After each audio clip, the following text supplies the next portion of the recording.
I'm like, hey, what's up, hello? Since your pretty ass told me she came in the door. I just wanna chill, got a sack for us to roll. Married to the money, introduced it to my soul. Showed her how to win. What's good? What's up, Messy Mob? It's your girl, Messy Maya, and I am back again with another video. So today we're going to be getting into Baddies Auditions Part 2 and Bad Boys Texas Episode 10. I'm not going to waste any more of your time. Let's go ahead and get into it because we got a lot to get into. Okay, so for Bad Boys Texas episode 10, the episode does start off where it left off last episode. Basically, Jonathan punches the shit out of Raz B, and Raz B pulls out a knife, okay? So here's my thing with Zeus, okay? And I just want to get this out the way before I even start talking about the situation. Because number one, okay, so last episode, Raz B had basically a mental breakdown the whole fucking day leading up to going to the studio.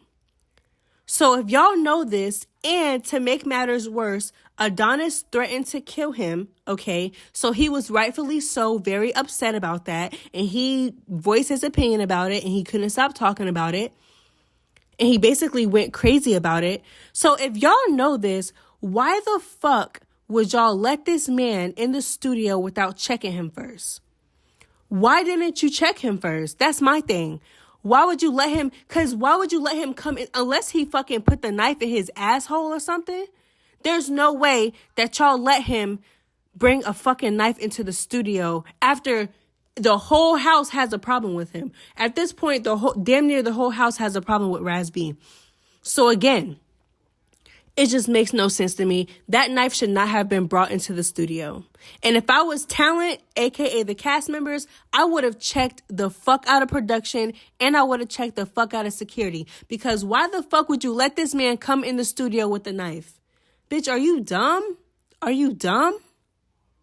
Anyway, so that's where the episode starts off. And everybody's like, Raz B has a knife, he has a knife, he has a knife. And of course he's getting escorted out at this point. His face is leaking, as it should be, because bitch, why would you come into the studio talking shit like that? What did you think was gonna happen? You thought they was gonna sit there and just let you talk shit to them? No. So at this point, Raz B is outside speaking to Carry On, and he's really just saying a whole bunch of nothing.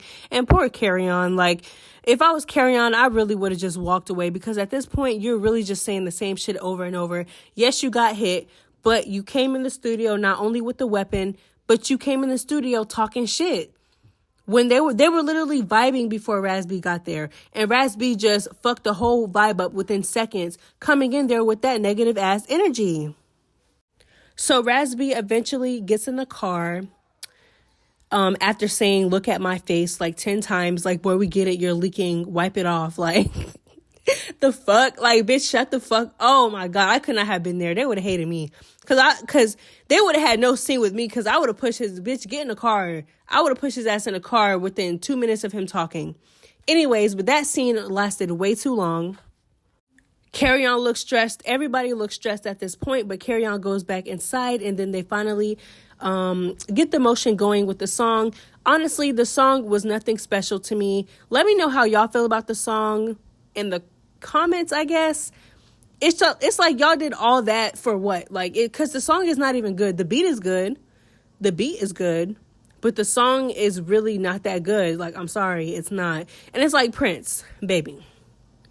See, you're fine and all, and I feel like I've been giving you a couple passes, but I'm done. Okay, I'm gonna have to call your fine ass out right now.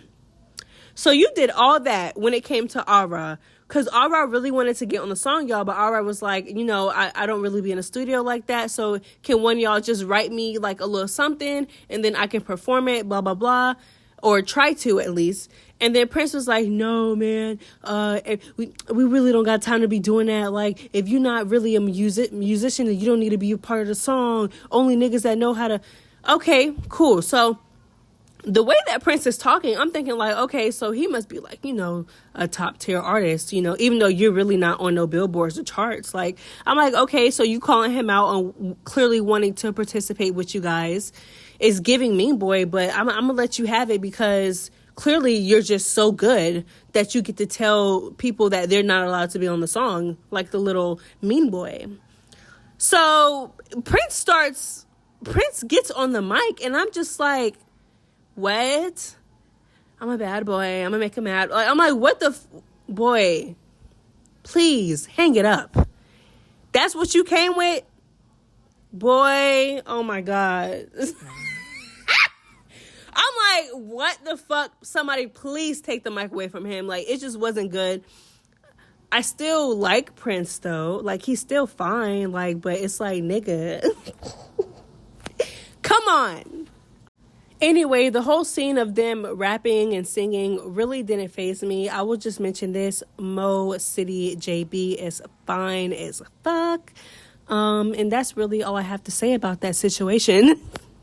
So Jonathan is clearly still mad about the whole Raspy situation. So Jonathan literally walks out like mid-session and he's like, I'm over this. I'm over y'all. I'm over Raspy. I'm over this whole situation. Bye. So he leaves and yeah. Okay, so let's talk about the club scene. No, first of all, before we talk about the club scene, can we please talk about Chef D dick riding the fuck out of Jonathan? Like, boy, you're a grown-ass man, bitch, you're big as fuck, you big, goofy, big teeth ass bitch. Why the fuck are you calling Jonathan your twin, bitch? Y'all look nothing alike. Y'all don't act alike because Jonathan is way better than you. Like, everything that Chef D does at this point is just pissing me off. And even though he's like really kind of like laying back and staying out of the drama and not being as problematic as he was, it's just like the damage is done. You already proved that you're problematic as fuck. I don't fuck with you. Like, so every time he talks, it just pisses me the fuck off, especially because everything that comes out your mouth is, oh, Jonathan this, Jonathan that, twin, my twin, me and my twin, bitch. Oh my God. And it's so crazy because it's like the energy that you're giving Jonathan, bitch, he's not giving it back. He's not giving it back. So, yeah.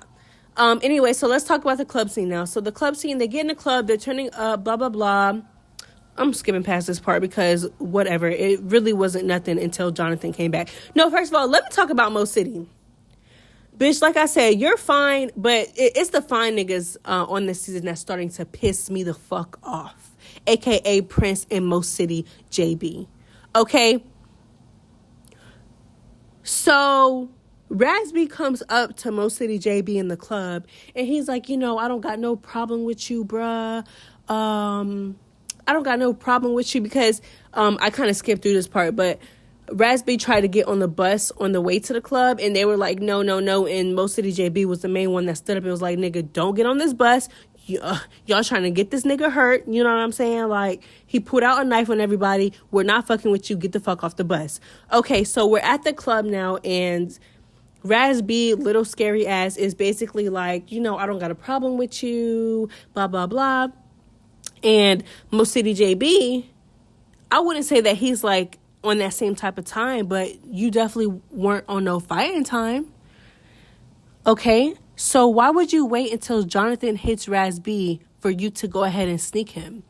Why didn't you fight him, A, on the bus, B, in the studio, or C, when he was in your face apologizing the first time?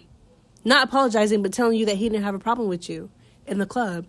So you had 3 opportunities to pop your shit, but again, you wait to sneak somebody when he's already fighting. Just like you did to Adonis when he was fighting Chef D. It's giving lame, it's giving sneak, it's giving pussy, it's giving all the above. Because if you really wanted to fight him, I don't give a fuck. And I'm so tired of the intoxicated excuse. I was drunk. I was feeling this. I was feeling that. Bitch, I don't care. You had multiple opportunities to fight this man one-on-one the fair way, but you continue to sneak people. I just don't understand. And then when people call him out on it, like on social media, he gets so defensive. Anyways, let's talk about Jonathan. So Jonathan comes into the club, and within 5 minutes, he's literally beating on Raz B like a drum.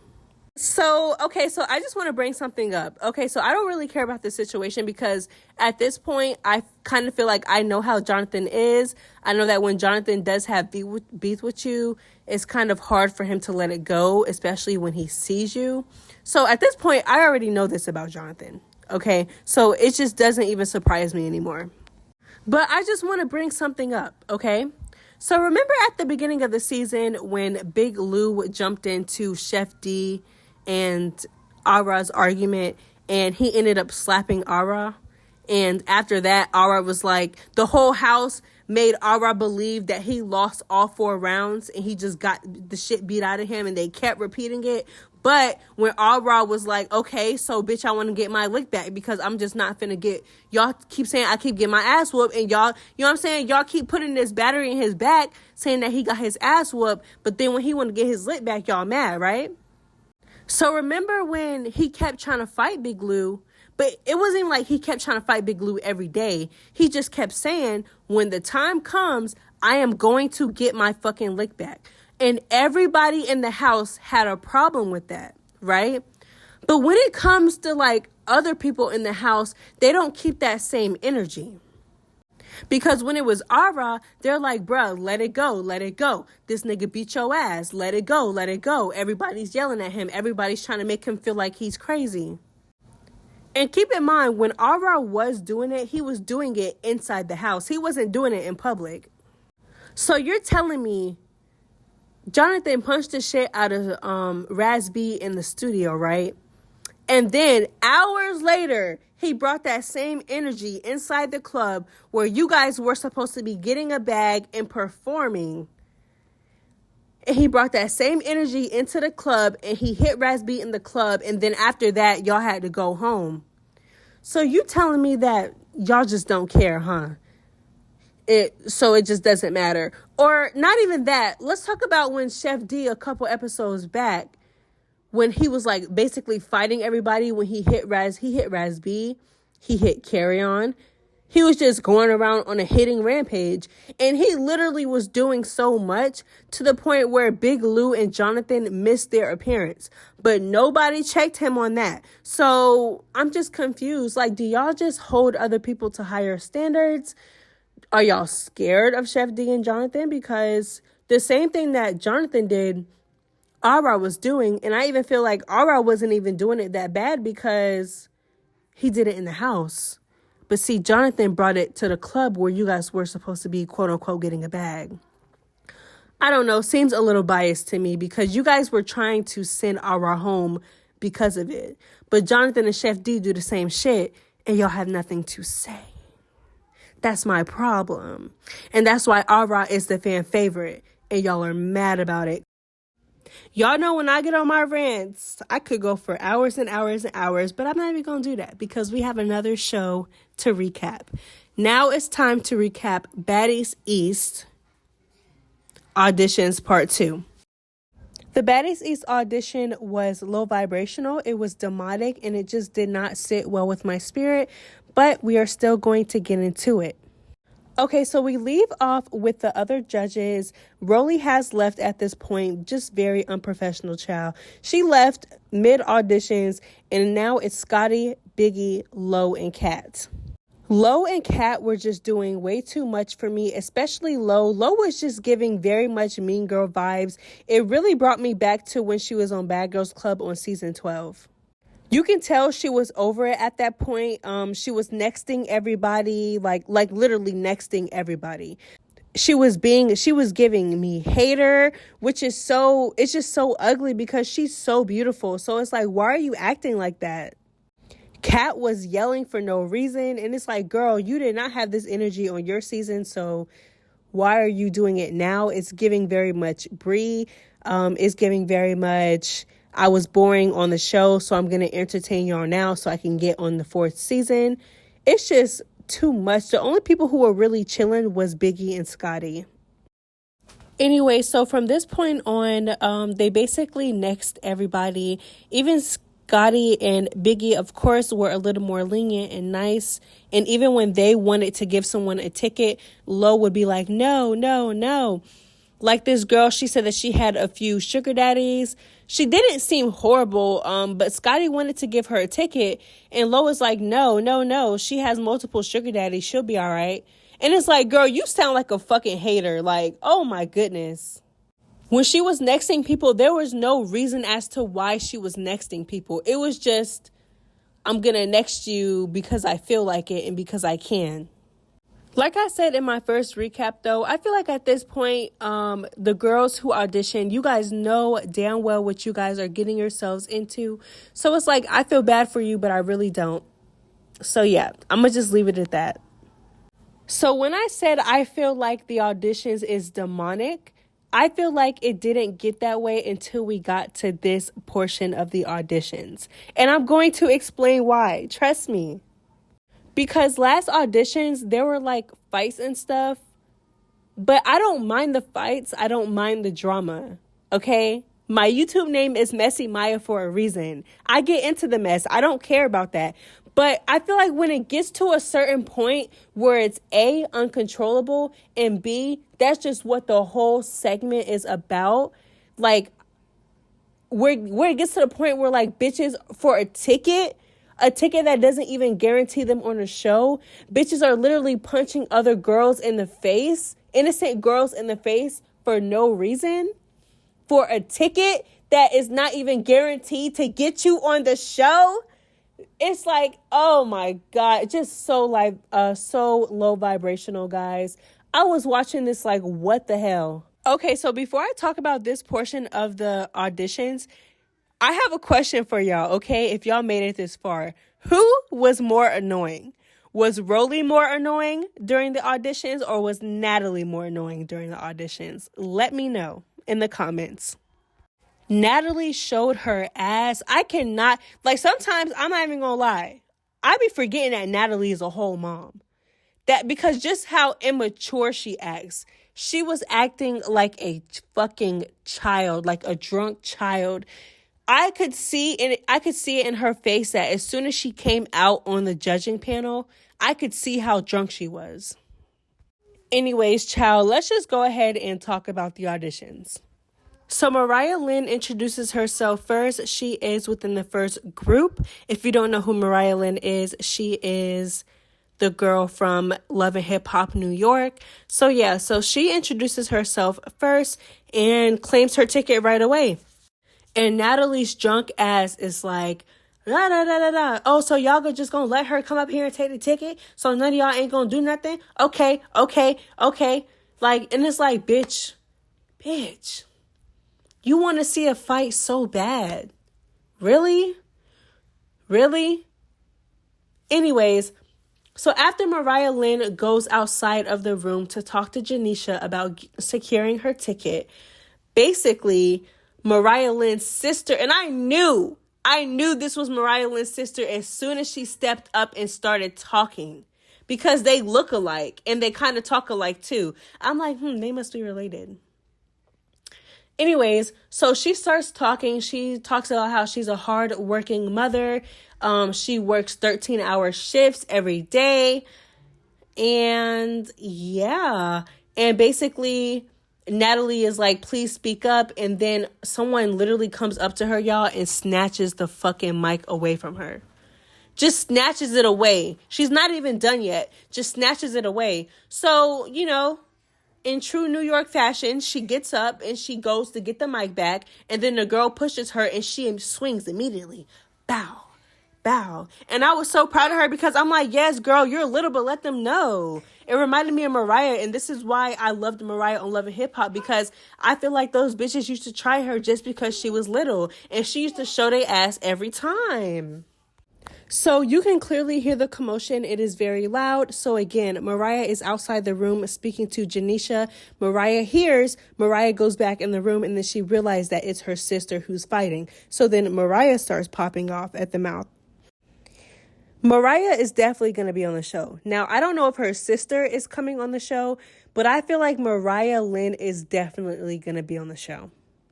Anyways, next topic. So what I'm going to do is I'm not going to break down the whole part of this auditions, because if I do, that means that I have to relive it.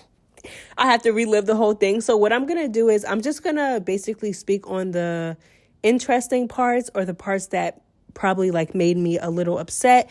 So the next part I'm going to talk about is Cuzzo.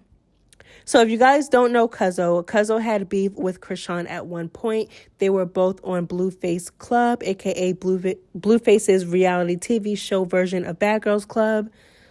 Cuzzo steps up to the mic and starts talking her shit like everyone else, and someone sneaks her. So I'm guessing by the way that Krishan got up and started talking her shit, I am guessing that Krishan had this happen, or she planned this, or maybe Krishan's friend was like to the side, because whoever hit her ran from the side. But you could just tell by the way that Krishan stood up immediately and started talking her shit. You can tell that this was not a coincidence. So they start scrapping, and yeah, they got escorted out. So I thought this was a little bit lame, because why sneak her? And I get it, Krishan can't fight the bitch because she's pregnant, but why sneak her though? Yeah, it's just a little lame, that's all. It was very ghetto. Okay, so the third interesting thing is Krishan's sister comes to audition, okay? So immediately when she starts talking her shit, Natalie is just coming at her, because apparently not too long ago when this happened, Krishan's sister tried to fight Krishan while she was 20 weeks pregnant. Okay, so when she came up, Natalie is immediately no. It's a hard no. We don't need another Krishan. We have the Krishan Rock. We don't need another one. We don't need a knockoff. And we damn sure is not going to fuck with you after you just tried to fight her pregnant. But it's Natalie and she's drunk. So she says it in a very belligerent and disrespectful way. They're charging at each other. We all know who would have won this fight. So I just feel like Natalie had the guts to even step up to her because she was drunk. Even though I feel like Natalie really isn't scared of anybody, but the liquor courage will give you courage, okay? Yeah, so they were arguing or whatever. She ends up getting escorted out the room, Krishan's sister. And Krishan, you could tell she felt a little bad, but she was like, well, she did just try to fight me when I was pregnant, you know? Yeah, but you could tell she looked a little sad about it. So Janisha asks her what happened, and she's basically like, Natalie was just popping her shit. And she said that if she would have fought Natalie, it wouldn't even have been a fight because she would have wiped the floor with Natalie. Which I believe. I definitely believe that. So whose side were y'all on? Please leave a comment and let me know. Were y'all on Krishan's sister's side or were you on Natalie's side? Let me know in the comments. Wop Wop for One More Chance season 2 was there. She gives nothing to me. I absolutely don't really like her like that. Ever since her season, she's just very whack to me. Yeah, I don't have much to say about her. If busting it wide open and showing your titties and fighting on television is being a baddie, I don't want to be a baddie. I don't. At all. Come on now. That's why I say it was just very demonic. It was disgusting. It was just all the above. I just couldn't at a certain point. Natalie and Zeus are exploiting these girls, and these girls are just letting them do it. Like, clout is a hell of a drug. Like, I really see that now. She comes up and she's like, I will smack any bitch. And she did that. She smacked one of the prettiest girls on stage. Like, girl, you are whack as fuck. You are lame as fuck. And I just hope she looks back on this when she's older and she realizes how stupid she looked on national television. You looked dumb. And they gave her a fucking ticket. Oh my God. They gave her a ticket. And it's just like, y'all, this is really what y'all want? Like, this is what a baddie is to you? Really?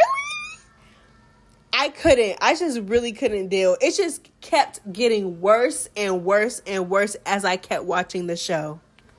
Scarface, aka E.T. from South Central Baddies and the current show The Academy on Now That's TV. She comes up and she starts talking her shit. And then they find out that, of course, she was on South Central Baddies, and Natalie is immediately like, next, which is stupid. So this is what I don't understand about Natalie, right?